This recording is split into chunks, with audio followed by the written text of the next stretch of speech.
Est-ce que les gens savent que quand la France expérimentait sa première bombe atomique, ce sont des soldats noirs qu'ils ont mis à côté dans le rayon létal pour voir l'effet que ça fait? Sortons les archives. Tout ce qu'ils ont utilisé contre l'Afrique, c'est terrible. Donc il y a tout ça qu'il faut communiquer pour que les jeunes Africains comprennent, parce qu'il y a beaucoup encore endormis qui continuent de communiquer pour les impérialistes. Ce qu'ils les disent de dire, ils le font. Peut-être parce que, voilà, ils les donnent quelque chose, je ne sais pas. Mais... Il y a 62 ans, la France effectuait le premier de ces essais nucléaires atmosphériques. Gerboise bleue, le nom du test, avait eu lieu à Regan. Les habitants de la région, des décennies plus tard, vivent toujours avec les effets des retombées de ces essais nucléaires. La localité de Regan continue de compter encore un taux important de cancéreux, de personnes souffrant d'hypertension et d'innombrables cas de malformations et autres pathologies liées à ces essais de la France coloniale. Le 13 février 1960, la vie de cet homme a basculé. Après ce jour-là, tous les Français ont quitté la région en avion pour la France. Pendant que nous, on restait là. Et ce jour-là, j'ai perdu la vue.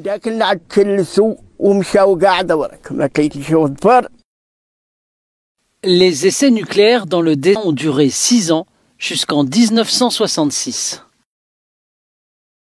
Un fardeau insurmontable pour leurs parents.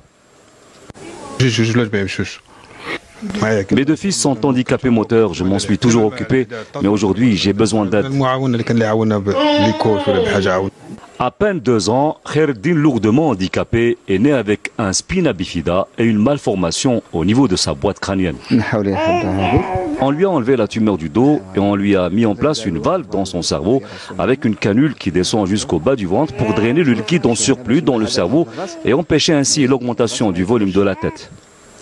Le Hajj Mohamed Salem Ben Ahmad travaillait dans la base de vie d'Oregon. Lui aussi est une victime collatérale de l'opération Gerboise bleue et sa descendance n'a pas été épargnée. 5 enfants, tous nés handicapés mentaux, à l'instar de Jamila, 30 ans, ou encore de son jeune frère. Ce jour-là, le ciel s'est enflammé avec une lumière d'une puissance incroyable. Depuis cet instant, je suis malade.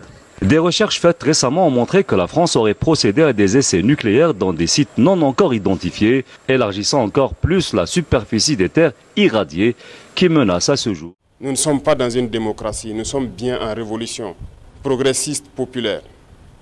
Il faut que tout le monde comprenne ça.